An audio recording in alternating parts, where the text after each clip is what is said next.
அரசியல், பொருளாதாரம், சமூகவியல், அறிவியல், விளையாட்டு, கலை, இலக்கியம், அனைத்துலக செய்தி என உடனுக்குடன் தகவல்களை கொண்டு வருகிறோம். புதிய பொழிவோடு, புதிய நம்பிக்கையோடு வர்ணாமா தமிழ் செய்திகள். வர்ணாமா அலைவரிசையில் மட்டுமே.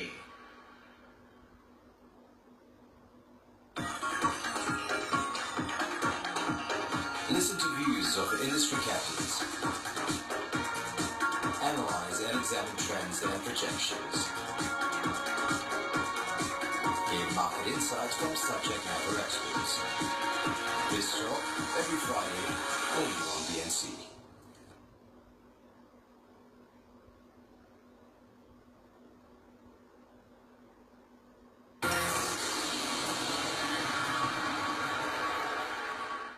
மீண்டும் சந்திப்பதில் மகிழ்ச்சி. பனித்தரையில் நடனமாடும் சாகச ஸ்கேட் சாம்பியன்ஷிப் போட்டியில் மலேசியாவை பிரதிநிதித்து 4 தங்கம், 1 வெள்ளி, 1 வெண்கலம் பதக்கங்களை வென்று சாதனையை படைத்த ஸ்ரீ அபிராமி மற்றும் அவரின் தந்தை சந்திரன் நம்முடன் இணைந்திருக்கின்றனர். அவர்களிடம் பேசலாம். வணக்கம் சந்திரன். வணக்கம் அபிராமி. வணக்கம். எப்படி இருக்கீங்க? நல்லா இருக்கேன். சரி, முதல்ல உங்கள்கிட்ட ஆரம்பிக்கலாமா? அப்பாட்ட பேசுறதுக்கு முன்ன முதல்ல அண்ணனுக்கு ஒரு கேள்வி இருக்கு. ஏன் இந்த கேம் வந்து உங்களுக்கு பிடிச்சிருக்கு? இந்த விளையாட்டு ஏன் உங்களுக்கு பிடிச்சிருக்கு? குளிருமா அந்த கேம் விளையாடும் போது, ஸ்கேட் பண்ணும்போது? குளிராதா? எல்லாரும் நினைச்சிட்டு இருக்காங்க குளிரும் அப்படின்னு நினைச்சிட்டு இருக்காங்க. குளிராது? ஓகே. முதல்ல எத்தனை வயசுல வந்து இந்த கேம் விளையாட ஆரம்பிச்சீங்க? 3 வயசுல. 3 வயசுல? ஆமா. ஓகே. யார் உங்களுக்கு வந்து இந்த கேம் விளையாடுறதுக்கு வந்து உங்களுக்கு வந்து உதவி செஞ்சா? முத ஷூலா யார் வாங்கி கொடுத்தா? அம்மா. அம்மா. அம்மா பேர் என்ன? ஷமலா. ஷாமலா. ஷாமலா வந்திருக்காங்க தானே? ஆமா. ஓகே. 3 வயசுல இருந்து இப்ப 6 வயசு ஆச்சு. 3 வருஷமா வந்து இந்த கேம் வந்து நீங்க விளையாடிட்டு இருக்கீங்க. ஆமா. ஓகே. சரி, இப்ப வந்து அப்பாட்ட பேசலாமா? ஆமா. எல்லாத்துக்கும் ஆமாவா? எப்படி இருக்கீங்க? நல்லா இருக்கும். சரி, நான் வந்து இப்போ வந்து அபிராமி கிட்ட கேட்ட கேள்விதான். 3 வயசுல இருந்து இவங்க இந்த விளையாட்டு விளையாடுறாங்கன்னு சொன்னாங்க. எங்களுக்கே ஆச்சரியமா இருக்கு. இது முத இந்த 3 வயசுல எங்களுக்கு இந்த திறமை இருக்குன்னு எப்படி கண்டுபிடிச்சீங்க? முதல்ல வந்துட்டு இந்த திறமையை பார்த்தது வந்துட்டு என்னுடைய மனைவி ஷாமலா ராமச்சந்திரன். ஐஸ்கேட் ரிங் புத்ராஜால இருக்கு. ஸோ முத அது வந்துட்டு ஓப்பனிங் செரமனி செய்யும் போது அன்றைக்கு தினம் வந்து மகளுக்குரிய போயிருந்தாங்க. ஸோ அங்கே போன பிறகு அவங்களுக்கு ட்ரை பண்ணலாம் அப்படின்னு சொல்லி ஒரு ஆர்வம் இருந்தது. ஏன்னா அவங்க ஸ்வீடன்ல அவங்க பெரியமா துளசி அம்மா அவங்க இருக்காங்க. ஸோ எப்பவுமே ஸ்வீடனுக்கு போவாங்க, டென்மார்க்ல இருப்பாங்க.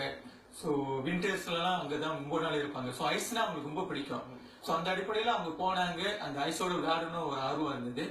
அது மாத்திரம் இல்லாம யூடியூப்ல வந்துட்டு யூனான் கேம் இருக்காங்க, ஒலிம்பிக் செப், கொரியால உள்ளவங்க. அவங்க வந்துட்டு அவங்களுடைய ஒரு என்ன சொல்லுவாங்க, அவங்களோட ஐடியோலாவா எடுத்துட்டு வந்து அவங்க எப்பவுமே அந்த அனுபவத்தை எப்பவுமே எடுத்துக்குவாங்க. ஸோ அது அடிப்படையில் அந்த ஆர்வம் அவங்களுக்கு படிப்படியா தொடர்ந்து வந்தது. ஏன் இந்த விளையாட்டு இப்ப பாத்தீங்கன்னா குறிப்பாக இந்தியர்கள் நம்ம பார்த்துக்கிட்டு இருக்க நம்மளுடைய ரசிகர்கள் எப்போதுமே வந்து ஒரு ரொம்ப ஃபேமஸான, அதாவது பிரபலமான ஒரு விளையாட்டை தான் வந்து தேர்ந்தெடுப்பாங்க. அது ஒரு பூப்பந்தா இருக்கட்டும், கார்பந்தா இருக்கட்டும், அல்ல ஓட்டப்பந்தயமா இருக்கட்டும், இதுலதான் வந்து இந்தியர்கள் அதிகமாகவே வந்து ஈடுபாடு செலுத்தினாங்க. இப்ப வந்து ஒரு புதிதான ஒரு விளையாட்டு, நிறைய பேர் இந்த விளையாட்டு இருக்கு இல்லைன்னு சொல்லலாம். ஆனா வந்து இது வந்து கேட்கும் பொழுது இந்த விளையாட்டுல நம்மளுடைய அபிராமி போய் ஒரு சாதனை படிச்சிருக்காங்களே அப்படின்னு சொல்லும்போது, ஏன் இந்த விளையாட்டுல வந்து நீங்க வந்து அவங்கள வந்து புகுத்தணும் அப்படின்னு உங்களுக்கு வந்து ஒரு யோசனை வந்தது? திறமை என்பது வந்துட்டு பிள்ளைங்க கிட்ட உள்ளது.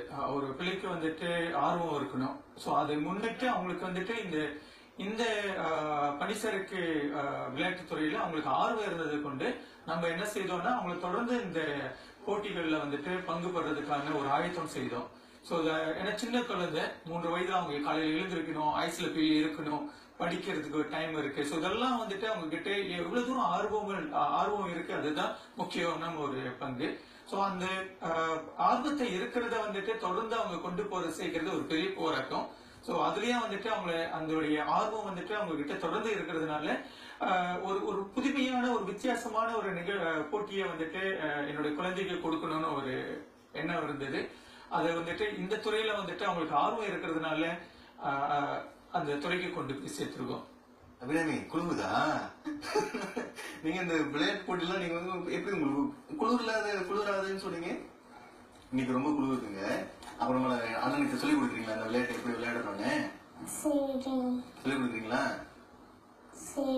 சரி, அடுத்து நீங்க இப்ப வந்து இடையில போயிட்டு 4 தங்க பதக்கங்கள் வென்றிருக்கீங்க.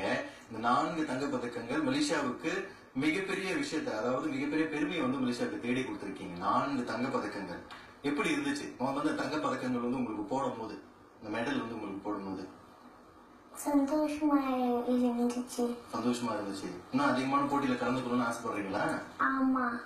எந்தெந்த மாதிரி போட்டிலாம், எந்தெந்த நாட்டுக்கெல்லாம் போயிட்டு இந்த போட்டியில கலந்துக்கணும்னு ஆசைப்படுறீங்க? ஹாங்காங், சைனா, கொரியா, வேற டென்மார்க். அப்பா சொன்னாரு டென்மார்க்லாம் போனீங்கன்னா இல்ல. போகலாமா? போலாமா? சரி, இப்ப அபிராமி கிட்ட பேசிட்டு இருக்கும்போது சார், உங்கள்ட்ட ஒரு முக்கியமான கேள்வி. நீங்க பல போராட்டங்கள் சந்திச்சிருக்கீங்க. ஏன்னா இது வந்து ஒரு புதிய விளையாட்டா இருக்கும்போது இந்த நம்மளுடைய அபிராமியை வந்து அந்த விளையாட்டுல ஈடுபடுத்தும் பொழுது பண வகையில, அதாவது சில ஏற்கனவே சொன்ன மாதிரி பிரபலமான விளையாட்டுகளுக்கு வந்துட்டு ஈடுபடுவதற்கு வந்து நிறைய வசதிகள் இருக்கு. அதை குறிப்பாக இந்த மாதிரியான விளையாட்டுகள்ல வந்து ஈடுபடுவதற்கு வந்து வசதிகள் கொஞ்சம் குறைவாக இருக்குன்னு நம்ம சொல்லலாம்.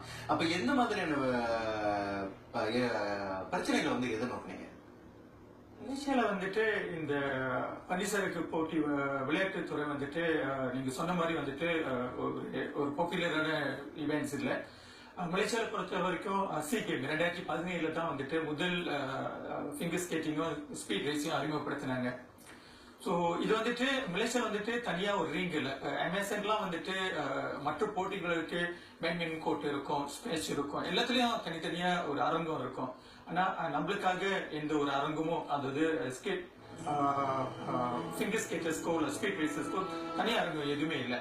2017 சி கேம் நடக்கும் போது எம்பயர் சிட்டி வந்துட்டு அதிகாரப்பூர்வமான அரங்கமா பயன்படுத்தினாங்க. $millions ஸ்பெண்ட் பண்ணாங்க. ஆனா அதுக்கு பிறகு வந்துட்டு அது அப்படியே முடிஞ்சது. சோ அது நம்ம மாதிரி இந்த மாதிரி இந்த ஃபிங்கர் ஸ்கேட்டர்ஸ் ஸ்பீட் ரேசஸ்ல உள்ள ஸ்கேட்டர்ஸ் நிறைய பேர் இருக்காங்க. இந்த ஃபவுண்டேஷன் இன்னும் சரியா அமைக்கான ஒரு சூழ்நிலையில இருக்கும்.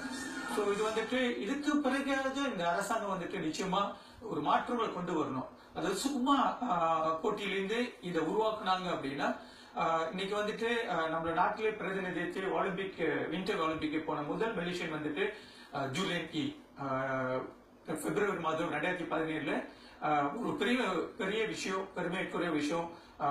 சகோதரர் ஜூலியன் இ 21 வயது அவர் வந்துட்டு பங்கு பெற்றாங்க. அவர் வந்துட்டு ஒரு எனக்கு தெரிஞ்சு ஒரு மில்லியன்ஸ், ஒரு 1-2 மில்லியன் செலவு பண்ணியிருப்பாங்க இந்த ஒரு 15-16 வருஷம் வந்துட்டு அவங்க ட்ரெயின் பண்ணி கொண்டு போனதுக்கு. ஆனா மலேசியா அரசாங்கம் வந்துட்டு அவர் போகும்போது வந்துட்டு less than 100,000 கொடுத்தாங்க. சோ இந்த போராட்டம் வந்துட்டு ஒரு பெரிய, நீங்க சொல்ற மாதிரி பொருளாதாரத்துல ஒரு பெரிய போராட்டம். ஸ்ரீ அபிராமி வந்துட்டு இப்போ ஏஷியா கேமுக்கு போனாங்க. இந்த ஒரு 4 மாதம் அவங்களோட ப்ரிப்பரேஷன் பண்றதுக்காக 50,000 ரிங்கிட் செலவு பண்ணியிருக்கோம். ஏன்னா ஒரு கோச் வந்துட்டு அவங்களோட ட்ரைனிங் வந்து ஒரு மணி நேரத்துக்கு 280 ரிங்கிட், 350 ரிங்கிட். ஒரு கோச் பத்தாது. மெயின் கோச் இருப்பாங்க, அப்புறம் டெக்னிக்கல் கோச்சஸ் இருப்பாங்க. சோ இந்த வாட்டி டெக்னிக்கல் கோச் வந்து பிலிப்பைன்ஸ்ல இருந்து வந்திருந்தாங்க, பிரான்சிஸ்கா அப்படின்னு. இந்த வாட்டி வந்து அவங்களுடைய மெயின் கோச் வந்துட்டு மிஷல் இருந்தாங்க. அதுக்கு பிறகு அவங்களுக்கு இன்னொரு கோச்சஸ் இருந்தாங்க, பீலிங் சொல்லிட்டு எஸ்கேப்ல இருந்து, புற்றுஜாயில இருந்து. சோ இதெல்லாம் வந்துட்டு அது மணிக்கணும் சார். இந்த 50,000 ரிங்கிட் சொன்னீங்க இல்லையா, இது உங்களுடைய சொந்த பணமா? அது ஆமா, இது சொந்த பணம். ஒரு பெரிய நன்றி கடமைப்பட்டிருக்கோம். அதாவது மாநில அரசாங்கம், ஸ்லாங்கோ மாநில அரசாங்கம் சென்ற ஆண்டு வந்துட்டு அவங்க இந்தோனேஷியால நடந்த ஸ்கேட் ஏஷியாவுக்கு போகும்போது 5,000 ரிங்கிட் கொடுத்திருந்தாங்க. அதே போல இந்த வருடமும் மாநில முதல்வர் அமீருddin ஷாரி அவருடைய 5,000 ரிங்கிட் மாநில அரசாங்கத்தின் சார்பில் அவங்க நம்ம கிட்ட கொடுத்திருந்தாங்க. அவ்வளவுதான். சோ அதுக்கு பிறகு வந்துட்டு நம்மளுடைய சேமிப்பு, நம்மளுடைய வெல்விஷர்ஸ் சொல்லி பேர் இருக்காங்க, உதவி செய்யறதுக்காக கரை நீட்டி இருக்காங்க. அவங்களோட வழியில நம்ம போயிட்டு இருக்கோம். அபிராமி சிறைக்கு 6 வயசு. இன்னும் அவங்க சாதிக்க போறது வந்து இன்னும் நிறைய இருக்கின்றது. இப்ப இவ்வளவு பெரிய ஒரு நீண்ட பயணத்துல உங்களுக்கு இந்த பண உதவி கண்டிப்பாக தேவைப்படும். எந்தெந்த மாதிரியான விஷயங்களை வந்து நீங்க வகுத்து வச்சிருக்கீங்க? முதல்ல வந்துட்டு இது வந்துட்டு இன்றைக்கு உதயமான அந்த ஒரு போராட்டம், புரட்சின்னு சொல்லுவாங்க. இந்த புரட்சி வந்துட்டு இந்த ஒரு 7 நாட்கள், அதாவது ஸ்ரீ அபிராமி வந்துட்டு 3ஆம் தேதி வந்துட்டு ஹாங்காங் போனாங்க. அதுல இருந்து இன்றைக்கு வந்து பல்லாயிரக்கணக்கான மக்கள்கள் வந்துட்டு அவங்களுக்கு பெரிய ஆதரவு கொடுத்திருக்காங்க, அவங்களுக்கு வாழ்த்திருக்காங்க, அவங்களுக்கு பிளஸிங் பண்ணியிருக்காங்க. ஸோ இது மீடியாவும் நல்ல ஒரு கவரேஜ் கொடுத்திருக்காங்க. இது வந்து ஒரு புரட்சியா எடுத்துக்கிட்டு நிச்சயமாக இது இனிமே வருகின்ற புதிய அரசாங்கம், மலேசியாவை வந்து புதிய அரசாங்கம் ஆண்டுட்டு இருக்கு. இந்த புதிய அரசாங்கத்துல மாண்புமிகு விளையாட்டுத்துறை அமைச்சரும் சரி, MSN பங்காரவும் சரி, இதை வந்துட்டு ஒரு ஃபர்ஸ்ட் ஸ்டெப்பா எடுத்துக்கிட்டு ஃபிங்கர் ஸ்கேட்டிங்காக ஒரு அரங்கம் கட்டணும். இன்றைக்கு பாத்தீங்கன்னா நம்மளுடைய சொந்த செலவுலயே வந்துட்டு 1.2 மில்லியன் ரேஸ் பண்ணிட்டு இருக்கோம். ஏன்னா ஒரு அரங்கம் கட்டியே ஆகணும். என்னோட மகளுக்காக நாங்க இதை பேசல. ஏன்னா நம்மளுடைய இந்தியர்களை சார்ந்த நிறைய மாணவர்கள் இருக்காங்க. ஒரு வருடம் படிப்பாங்க, 2 வருஷம் போவாங்க, அதுக்கு ஒரு பண வசதி இல்லாம அவங்க விட்டுட்டு போயிடுவாங்க. இன்றைக்கு பாத்தீங்கன்னா ஐஸ்டேட் சன்வே பிரமிட்ல இருந்து சங்கீதான்னு சொல்லி ஒரு மாணவி இருக்காங்க, போட்டியாளர் இருக்காங்க. இந்த வாட்டி 2 கோல்ட் கிடைச்சது, 2 சில்வர், ஒரு பிரான்ஸ் கிடைச்சது. அவங்களுக்கு 10 வயது. சோ அவங்களால கொண்டு போனோம் அப்படின்னா அவங்களுடைய குடும்பம் வந்துட்டு ஒரு போராட்டத்துல இருக்காங்க. அதே மாதிரி நம்மளும் ஒரு போராட்டத்துல இருக்கோம். சோ நம்மளுக்கு ஒரு சேலஞ்சஸ் வந்து நம்மளுக்குன்னு ஒரு அரங்கம் இருக்கணும். சோ அந்த அரங்கத்தை வந்துட்டு அரசாங்கம் கட்டி கொடுத்துச்சாங்கன்னா இந்த 1.2 மில்லியன் நம்ம சேர்த்துடலாம். நம்மளுடைய பெற்றோர்கள் நிறைய பேர் இந்த நம்மளுடைய நேர்காணல் பார்த்துட்டு இருப்பாங்க. குறிப்பாக நம்மளுடைய இந்திய பெற்றோர்களுக்கு நீங்க என்ன சொல்ல விரும்புறீங்க? ஏன்னா இந்த மாதிரியான குழந்தைகளுடைய திறமையை வந்து கண்டறிகிறது பெற்றோர் தான். அவங்க இல்லைன்னா இந்த திறமை வந்து இல்லாமே போயிடும். நம்ம பார்த்து கொண்டிருக்கிற நிறைய குழந்தைகளுக்கு வந்து பல திறமைகள் இருக்கலாம். பெற்றோர்கள் கண்டறிந்தால் மட்டுமே அந்த திறமைகள் வந்து வெளிக்கொணர்வதற்கு வாய்ப்புகள் அதிகமாக இருக்கின்றது. பெற்றோர்களுக்கு என்ன சொல்றீங்க? சரி, தோற்று புகழோடு தோன்றுக அஃதெல்லாம் தோன்றிலே தோன்றாமை நன்று என்பதற்கு நாங்க இந்த உலகத்துல பிறந்தோம், வாழ்ந்தோம், மடிந்தோம் இல்லாம நம்மளுக்குன்னு நம்ம குடும்பத்திற்காக, நமது சமுதாயத்திற்காக, நம்ம நாட்டிற்காக ஏதாச்சும் ஒண்ணு செய்யணும். எம்ஜிஆர் வந்து ஒரு வரியில சொல்லியிருப்பாரு. நான் எப்பவுமே குருவா நினைக்கிறது வந்து புரட்சி தலைவர் அமரர் டாக்டர் MG ராமச்சந்திரன் அவர்கள். 10 திங்கள் சுமந்தாலே உன்னை பெற்றதால் அவர் மற்றவர்களாலே போற்றப்பட வேண்டும் அப்படின்னு அழகா ஒரு வரியில ஒரு பாடல்ல சொல்லியிருப்பாரு. பிறக்கின்ற குழந்தைகள் எல்லாமே ஒரே குழந்தைகள் தான். அதுக்கு தனியா திறமைகள் இருக்கு அப்படின்னு, திறமைகள்லாம் இருக்கு அப்படின்னு யாருமே அது இது பண்றது இல்ல. சோ அந்த குழந்தையை எப்படி கொண்டு போறோம் அப்படின்றதுதான் நம்மளுடைய போராட்டம். சோ ஒரு தகப்பனாவும் சரி, ஒரு தாயாவும் சரி, ஒரு குடும்ப சார்பில் அந்த குழந்தைகளுக்கு என்ன தேவைப்படுதோ அந்த அந்த அந்த அந்த இது கண்டுபிடிச்சோம் அப்படின்னா, அதை தொடர்ந்து செயல்பட்டோம் அப்படின்னா, என்னோட மகள் ஸ்ரீ அபிராமி மாதிரி எங்க குடும்பத்திற்கும் இந்த நாட்டிற்கும் பெருமை சேர்த்த மாதிரி அவங்க குழந்தைகளும் சிறப்பா செய்ய முடியும்.